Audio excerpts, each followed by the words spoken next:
Dicen los analistas que este salmo, el Salmo 103, fue escrito por David en los últimos años de su vida. Él había tenido muchos aciertos, era rey de Israel, había conquistado, había puesto los fundamentos de una dinastía, pero también él tuvo grandes descalabros. Él sufrió persecución, y no una persecución de que tuviera un enemigo y que lo anduviera buscando, no, una persecución del rey Saúl. Era un ejército que lo perseguía. También él tuvo descalabros en su vida personal. Sufrió traiciones, sufrió la violación de su hija, sufrió la traición de su propio hijo. Uno de sus hijos asesinó a su propio hermano. Las mujeres de David fueron abusadas sexualmente a la vista de todo el público, de todo Israel. Pero cuando él mira su historia, él ve la mano de Dios, cómo actúa poderosamente en esa historia. Y entonces él toma un papel y en vez de escribir de su amargura, él escribe el Salmo 103, que empieza diciendo: alaba, alma mía, al Señor. Hoy vamos a dejar que este Salmo 103 nos predique. Que este Salmo 103 nos diga cómo es la adoración que conecta con Dios.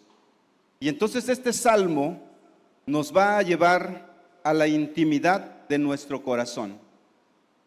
Y nos va a decir que la adoración que conecta con Dios es una adoración que proviene de un corazón agradecido. Este mismo salmo después nos va a llevar y nos va a transportar a la historia de la salvación. Y nos va a decir que la verdadera adoración, esa adoración que conecta con Dios, proviene de un corazón que conoce a Dios. Pero no se va a quedar ahí. Viene lo más emocionante, es que este salmo dice que la verdadera adoración que nos conecta con Dios es una adoración que proviene de un corazón que se siente acompañado. La adoración que conecta con Dios, su primera característica es que proviene de un corazón agradecido. Si usted está subrayando su Biblia o la está señalando o marcando, para este bloque vamos a referirnos a los primeros 5 versículos, Salmo 103, del 1 al 5. Esa parte nos va a hablar acerca de que la adoración que conecta con Dios es una adoración que proviene de un corazón agradecido. En los primeros versículos encontramos una exhortación para alabar a Dios. Esta exhortación, el autor no la dirige a un auditorio, no es como Pablo que escribe a los corintios, a los romanos, o una predicación que a veces escribimos y tenemos un público objetivo, sino que esta predicación que el salmista hace, se la está dirigiendo a sí mismo. Él se está predicando a su propia alma. Y dice en el versículo 1, dice: alaba, alma mía, al Señor. Este imperativo no es una invitación suave. No es que diga, bueno, ahí si tienes oportunidad, y te da chance ahí, alaba al Señor, sino que es una orden, es un imperativo que Él le da a su alma. No es una invitación suave, sino que es una orden de un predicador hablándole a su propia alma. Él sabe que tiene un alma olvidadiza, que tiene un alma frágil, que tiene un alma propensa a quejarse. Esta vez cuando él le dice a su alma, alma mía, alaba al Señor, no es la única vez que él le predica a su alma. Vamos a encontrar en el Salmo capítulo 42 que también él le está predicando a su alma. Y si usted va al Salmo 42, en el versículo 1, va a encontrar que dice así: como siervo jadeante que busca las corrientes de agua, así te busca, oh Dios, todo mi ser. En la versión Reina Valera dice: así clama por ti, oh Dios, el alma mía. Este salmo va transcurriendo en un tono de lamento, empezando por lo que dice, como el siervo jadeante. ¿Cómo es un siervo jadeante? Con mucha sed. No es necesario que usted haya visto un ciervo, a lo mejor ha visto un perro que está muy cansado, así jadeante, tiene sed. Como un ciervo jadeante, así yo tengo sed, dice David. Y luego hace una pregunta y dice: ¿cuándo vendré y me presentaré delante de Dios? Y sigue diciendo, me parece que en el versículo 3, dice: mis lágrimas fueron mi pan de día y de noche. Y sigue quejándose y dice: es que ya hasta estoy dudando de Dios, porque mis enemigos me preguntan cada día y me dicen: ¿dónde está tu Dios? Y eso me hace dudar ya de Dios. Y en el versículo 4 dice: me deshago en llanto. Pero sucede algo extraordinario cuando él llega en el versículo 5. El salmista se detiene de su lamento, se detiene abruptamente, como cuando alguien va en un carril equivocado y metes el freno, y él dice, le habla a su alma, le predica a su alma y le dice: ¿por qué te abates, oh alma mía, y te turbas dentro de mí? Es como si le dijera: detente, alma, detente, deja de lamentarte. Con este tono de queja solamente te llenarás de amargura. Sigue diciendo el versículo 5: espera en Dios, porque aún he de alabarle, salvación mía y Dios mío. Al mirar a nuestro alrededor, hermanos, es muy probable que encontremos razones suficientes para sentirnos tristes, para sentirnos enojados, para sentirnos frustrados, para sentirnos decepcionados. Pero al mirar y al recordar todas las bendiciones que Dios nos ha dado, la alabanza brotará de nuestro corazón. La alabanza que conecta con Dios proviene de un corazón que vive agradecido. El autor del Salmo 103 sabe que el predicador más influyente para su propia alma no es un teólogo reconocido, no es un maestro de la Biblia, no es un pastor ungido, sino que el predicador más influyente para tu alma eres tú mismo. ¿Con quién te la pasas hablando todo el tiempo? Contigo mismo, con tu propia alma. ¿Cómo le predicas a tu alma? ¿Qué le dices a tu alma? Cuando fallas, ¿cómo le hablas? Soy un tonto. Mi papá me lo decía, no sirvo para nada. ¿Cómo le hablas a tu alma cuando fracasas? Mi mamá me dijo que no me casara con este hombre, pero yo de necia. ¿Cómo te reprochas? ¿Cómo le hablas a tu alma cuando tienes éxito? Qué súper chido soy. ¿Cómo le hablas a tu alma cuando el trabajo te sale bien? El Salmo 103 nos exhorta el salmista se exhorta a sí mismo a bendecir y a reconocer a Dios, a recordar cómo Dios ha intervenido en su propia historia, y de manera implícita él está invitando al lector y me está invitando a mí, nos está invitando a todos a que veamos nuestra propia historia y que recordemos la intervención de Dios en nuestra propia historia, la bendición de Dios. Recuerda que no tenías trabajo y que Dios te dio trabajo. Recuerda que no podías despegar en tu negocio y despegaste en tu negocio. Recuerda que no tenías casa. Algunos dicen, yo no tenía ni dónde caerme muerto, pero Dios me levantó. Y entonces esta verdadera adoración viene de un corazón agradecido. Si yo preguntara, les preguntara a ustedes, díganme por favor unos motivos por la que quiere que oremos para dar gracias a Dios por usted. Seguramente vendrían a nuestra mente motivos como, bueno, pues gracias a Dios porque ahorita mi economía está súper bien. No, pues gracias a Dios porque me compré un coche nuevo. Gracias a Dios por mi casa. Gracias a Dios. Y todo eso está bien, agradecer a Dios por eso. Pero el salmista aquí en el Salmo 103 nos pide o nos invita que al enumerar nuestras bendiciones, empecemos por lo más importante.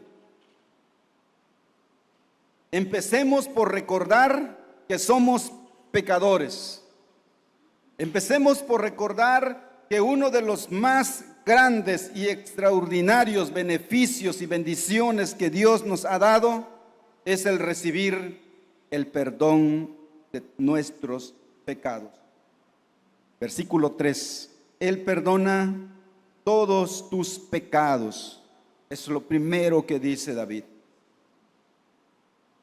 ¿Recuerdan cuando el paralítico llegó, lo pusieron enfrente de Jesús para que lo sanara? ¿Qué le dijo Jesús? Hijo, tus pecados te son perdonados. La primera necesidad del hombre es el perdón de sus pecados. Alaba a Dios por tu casa, alaba a Dios por tu éxito, alaba a Dios por tu empresa, alaba a Dios por tus logros, alábalo, sí, por supuesto, pero jamás olvides que eres un pecador, merecedor de la condenación, y que la soberana y libre gracia de Dios te ha perdonado. Y este hecho debe arrancar una alabanza de tu alma. Recuerda el perdón de Dios. Un corazón que recuerda el perdón de Dios indudablemente será agradecido y bendecirá a su Señor y Salvador. La segunda característica a la que los quiero llevar hoy es que la adoración que conecta con Dios proviene de un corazón que conoce a Dios. Proviene de un corazón que conoce a Dios. El autor del Salmo, recuerden que estamos en el Salmo, el autor del Salmo, después de reflexionar de cómo Dios se manifiesta en su vida, en su propia historia, él viaja para ver cómo Dios se ha manifestado en la historia de su pueblo, en la historia colectiva. Y el salmista, en esta sección, si está subrayando su Biblia, la sección va a ser del versículo 6 al versículo 18. Todo este bloque vamos a ver que la verdadera adoración proviene de un corazón que conoce a Dios. Así que el salmista, cuando hace esta referencia o cuando viaja hacia este lugar, ve a un Dios justo, a un Dios misericordioso, a un Dios cercano, a un Dios perdonador, a un Dios compasivo. Y mientras él está escribiendo su salmo, viene a su mente Éxodo capítulo 33. En Éxodo capítulo 33, Moisés está pasando por un momento muy triste, de mucha presión, de mucha desesperación. Había roto las primeras tablas que Dios le había dado. Tenía 3 millones de personas sobre él. Había sacado de Egipto a esa multitud. Un solo hombre. ¿Alguien de aquí maneja personal? ¿Cómo te sientes cuando tienes a 20 personas sobre ti?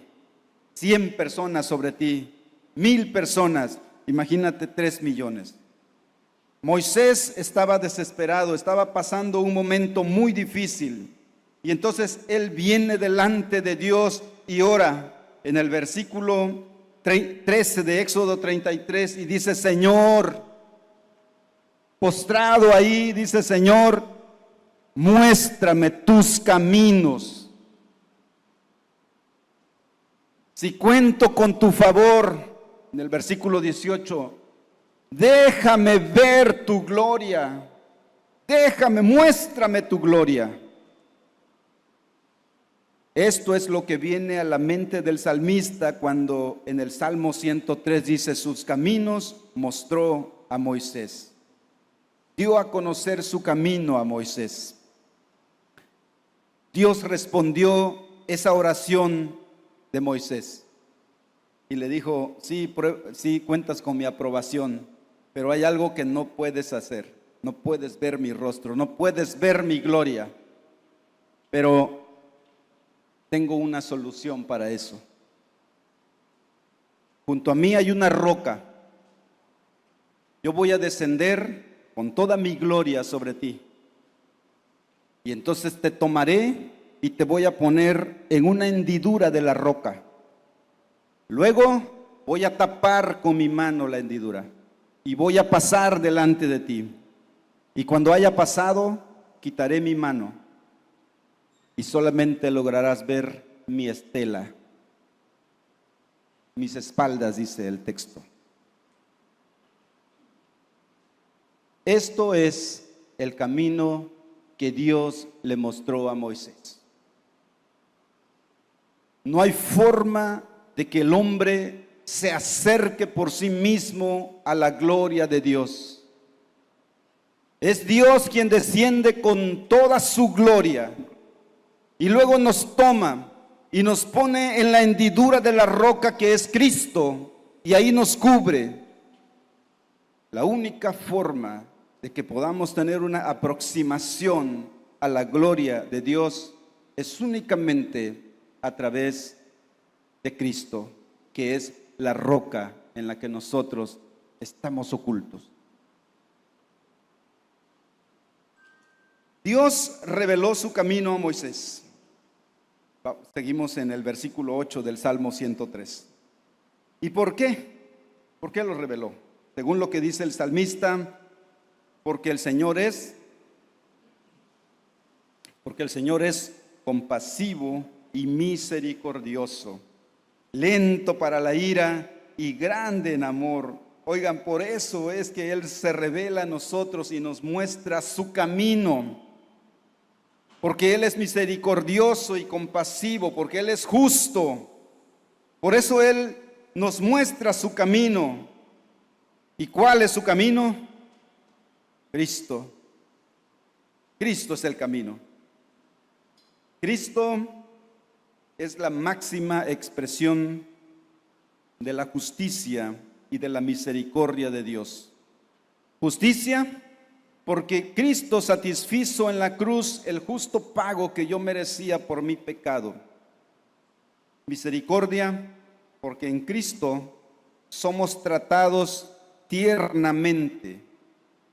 Y si aún no te sientes tratados tiernamente, ven a la cruz de Cristo y ahí vas a encontrar estas dos cosas: justicia y misericordia.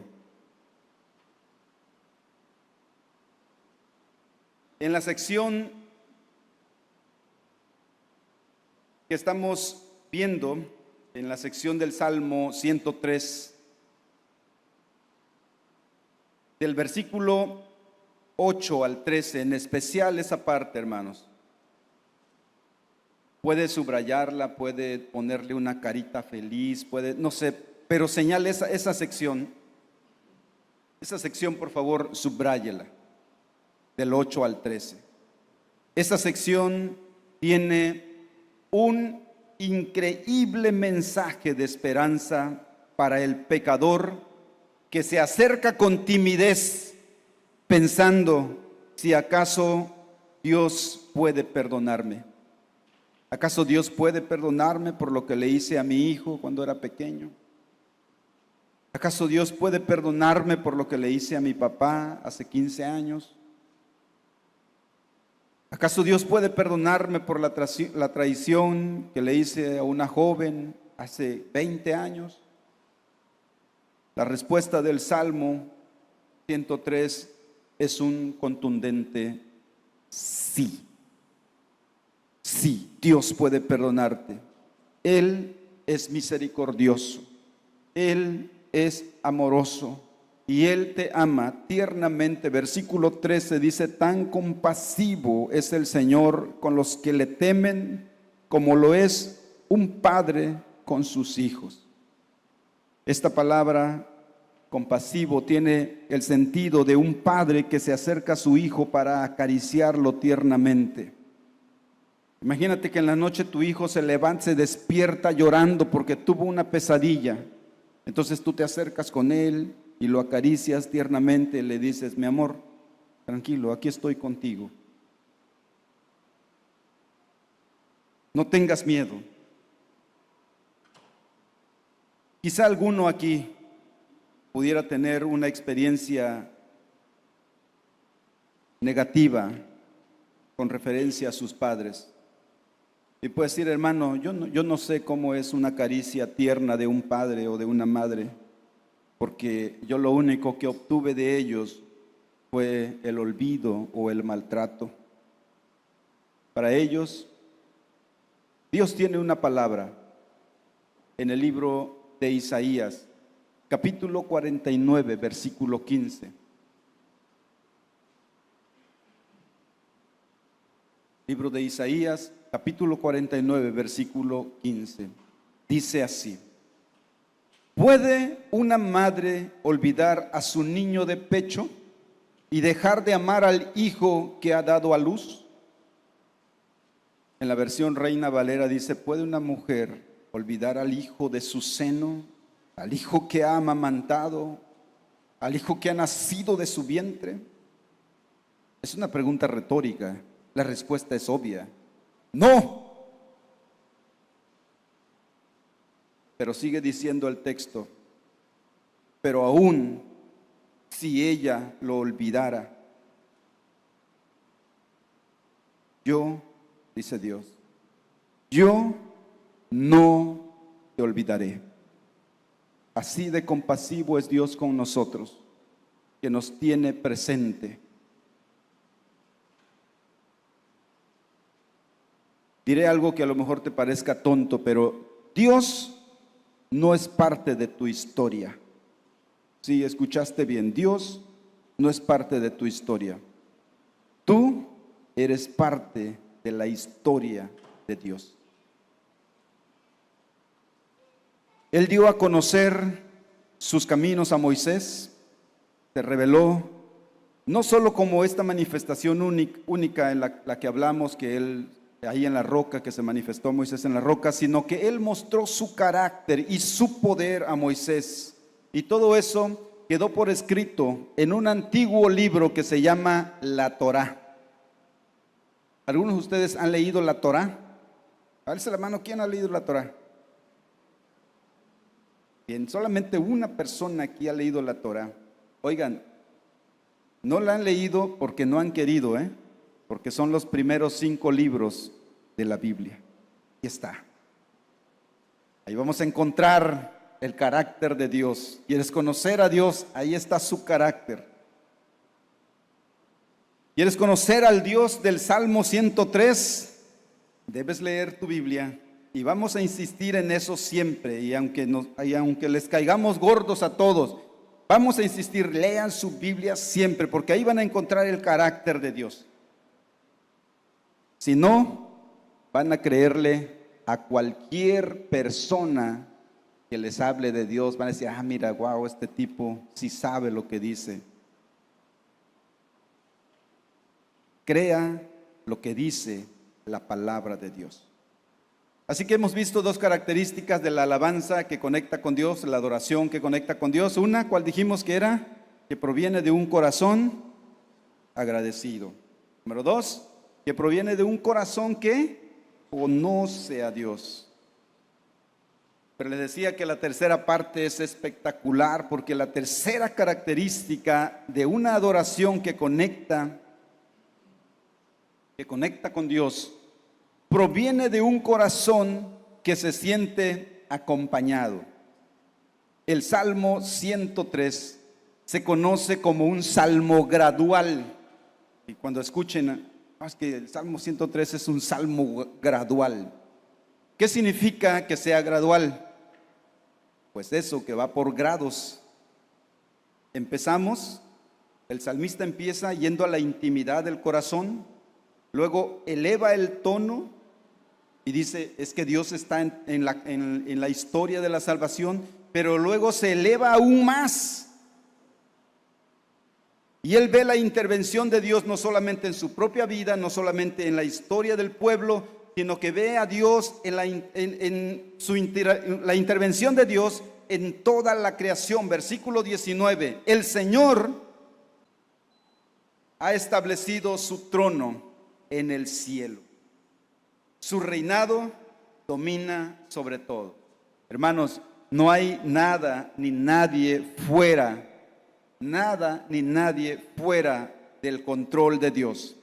Ni ángeles, ni demonios, ni reyes terrenales, ni fuerzas de la naturaleza, todo está bajo su dominio. El apóstol Pablo escribiría algo muy similar en su carta a los Colosenses, en el capítulo 1, 16, él dice, porque por medio de él, refiriéndose a Cristo, por medio de él fueron creadas todas las cosas en el cielo, en la tierra, visibles e invisibles, sean tronos, poderes, principados o autoridades.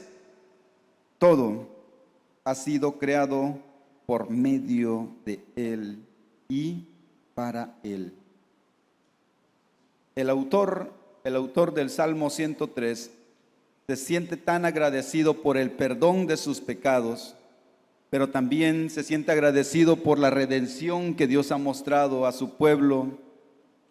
Está tan agradecido por eso que ahora ya no solamente invita a su alma, sino que ahora invita a los seres celestiales, invita a los ángeles. Versículo 20, bendigan al Señor ustedes sus ángeles, paladines que ejecutan su palabra y obedecen a su voz. Versículo 21, bendigan al Señor todos sus ejércitos, siervos suyos que cumplen su palabra. Versículo 22, bendigan al Señor todas sus obras en todos los ámbitos de su dominio. Y ahí el salmista vuelve a meterse, se une de nuevo a ese canto.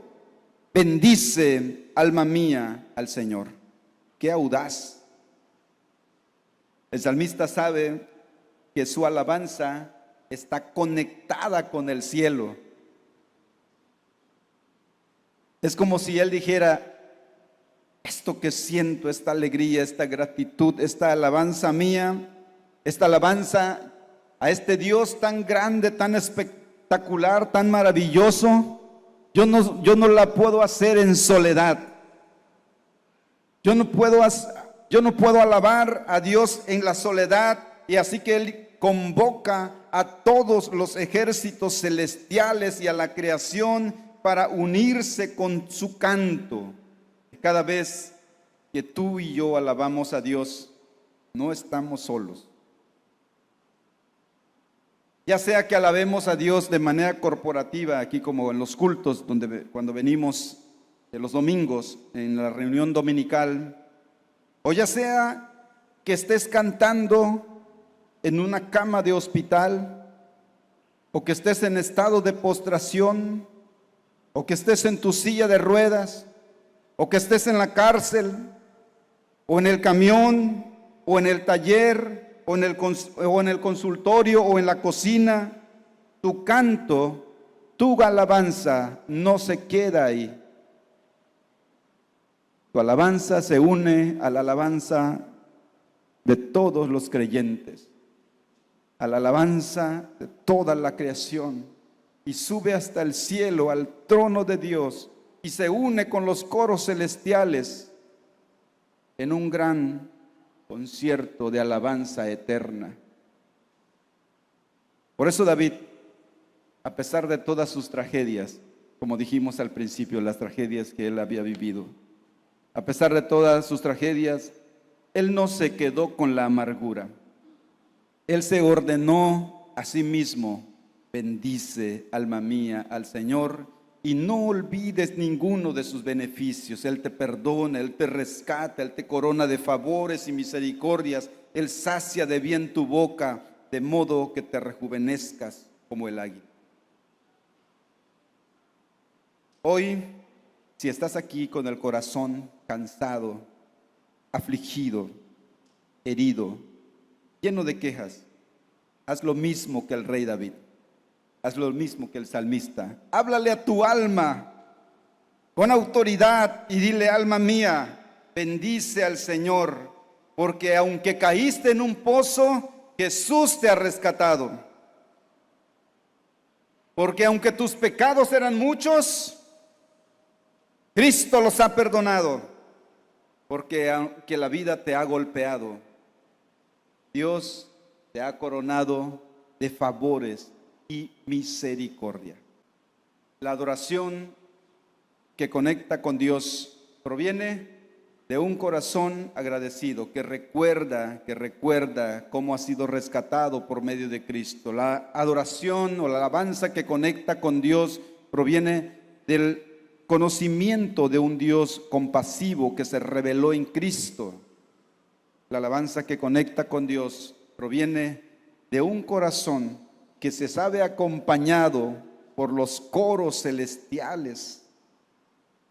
Bendice, alma mía, al Señor, y que toda tu vida, en todo lugar, en la oficina, en el hospital, en la enfermedad, en la derrota, en la victoria, que toda tu vida sea un gran concierto eterno de alabanza. ¿Por qué no dice conmigo: bendice, alma mía, al Señor? Dígalo conmigo: bendice, alma mía, al Señor. Una vez más: bendice, alma mía, al Señor.